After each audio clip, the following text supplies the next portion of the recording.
오늘의 주제는 소외라는 토픽으로 제가 잡아봤는데요. 근데 이 주제가 제가 정했지만 막상 얘기를 하려니까 되게 어렵더라고요.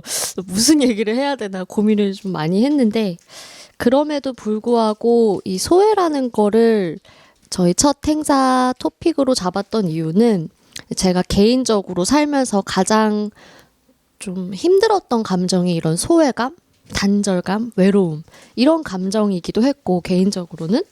그리고 저희 이 스토리텔러의 밤이라는 행사가 지향하는 바가 어떤 연결을 지향하기 때문에 오히려 우리 개개인에게 소외란 무엇인지에 대해서 이야기를 나눠보면 역으로 연결이란 무엇인지에 대해서 좀 더 통찰을 얻을 수 있지 않을까 싶어서 소외라는 주제로 잡아보았습니다.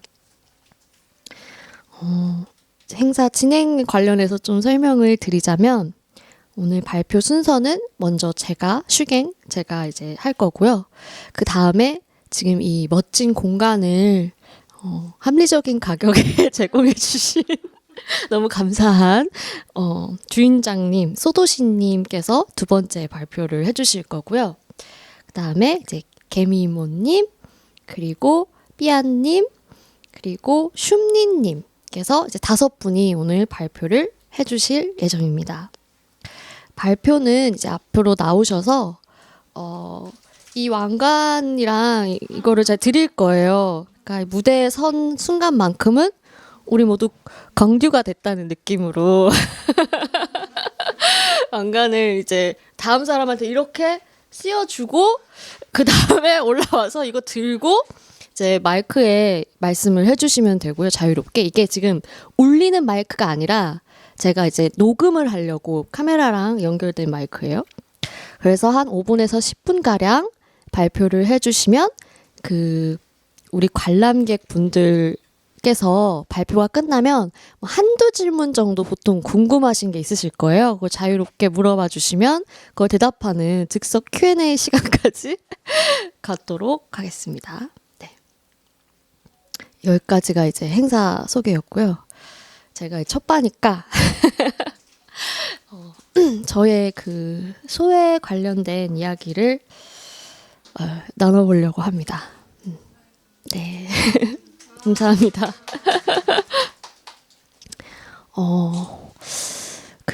소외감이란 감정이 다들 어떤 느낌으로 다가오시는지 좀 궁금해요. 한번 여쭤볼게요. 여기 바로 앞에 계신. 소외감은 어떤 감정으로 느껴지세요? 뭐 몸의 감각이라든지 아니면 비유도 좋고. 혼자라는 느낌. 혹시 소외감? 슬픔? 맞아요, 외로움. 이렇게 같은 감정이지만 모두에게 다 다른 느낌으로 다가올 수도 있는 감정이라고 생각하는데요. 저한테 있어서 소외감은 쓰고 나니 좀 잔인하긴 한데 칼로 심장이 이렇게 살짝 베이는 느낌이에요. 약간 막 이렇게 찌르는 건 아니고 이렇게 뭐 종이 같은 걸로 이렇게 살짝 심장이 베이는 그런 좀 날카로운 차가운 느낌이 저한테는 소외감이더라고요. 그런데 이 소외감을 가장 절절하게 제가 학습했던 시기가 언젠가를 생각해 보니까 학창 시절이더라고요.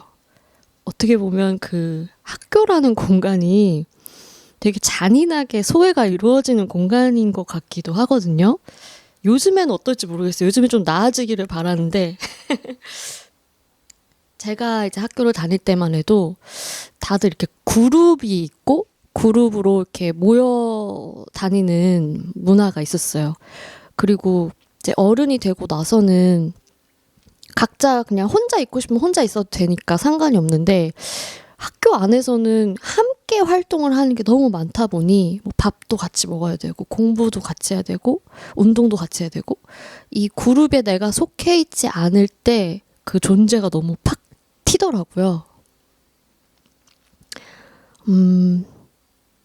그래서 이제 너무 어떤 친구가 뭐 너무 튀거나 아니면 뭐 소위 말하는 너무 나대거나 아니면 좀 뭔가 이상하다.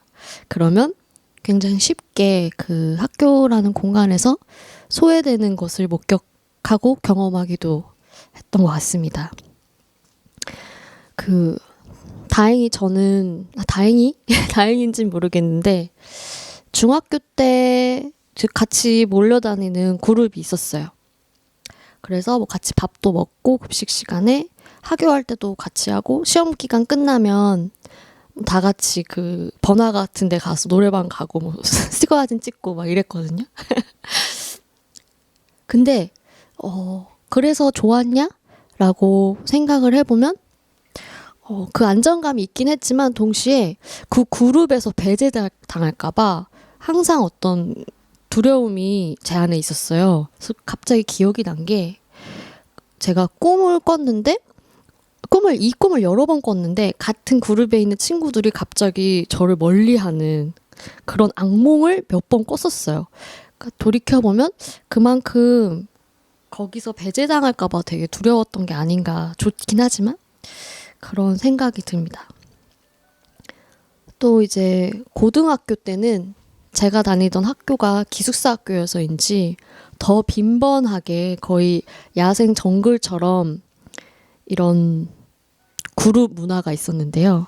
지금 생각하면 약간 회사 이직하듯이 어떤 그룹에 속했다가 한 명이 이제 거기서 따돌림을 당해요. 그러면 이제 또 새로운 그룹을 막 몰색해서 이직하듯이 새로운 그룹에 속하고 그런 문화가 별로 좋지 않은 문화가 있었어요. 그래서 저도 사실 그 안에서 이러면 이렇게 말하면 되게 나쁘진 하지만 어떤 친구를 우리 그룹에서 소외시키기도 했고 그러다가 저도 소외당하고 또 새로운 그룹에 들어가고 막 이런 거를 반복을 많이 했었어요. 그래서 그 경험을 해보니까 함께 하는 활동이 많은 곳에서 소외를 당한다는 게 어떻게 보면 단지 타인에게서 내가 소외당하는 게 아니라 약간 내 존재 자체가 좀 부정당하는 느낌이 들고 수치심까지도 느꼈던 것 같아요.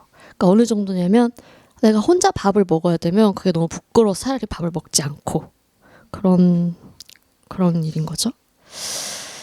그래서 이 소외라는 게 개인에게는 되게 큰 상처로 경험을 하면 남기도 하지만 또 동시에 내가 운 좋게 소외를 실질적으로 경험하지 않았다고 해도 그 소외에 대한 두려움 자체가 우리에게 미치는 영향이 크지 않나? 라는 생각이 들더라고요.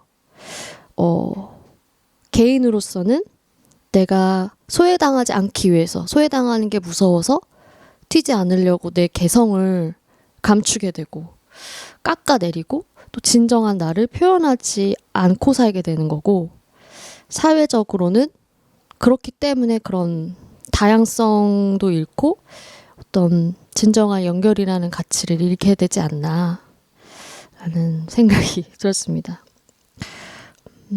근데 이제 다행히 나이가 들면서 10대 때는 소외당하지 않기 위해 그 두려움에 잠식됐던 제가 20대 한 후반쯤 다시 한번 학교에 들어갔는데요.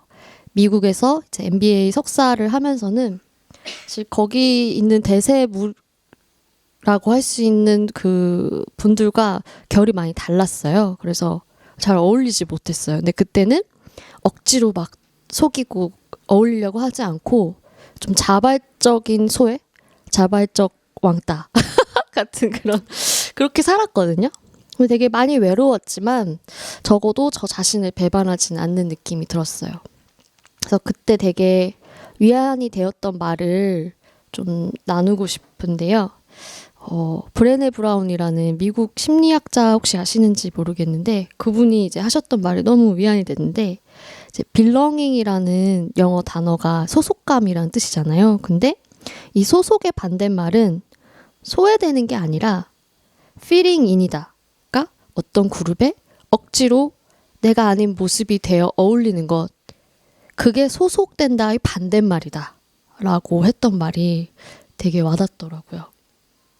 그래서 결국 저한테 있어서 소외란 진정한 나를 잃는 것, 그리고 나의 진실된 감정을 표현하지 못하고 나누지 못하는 것.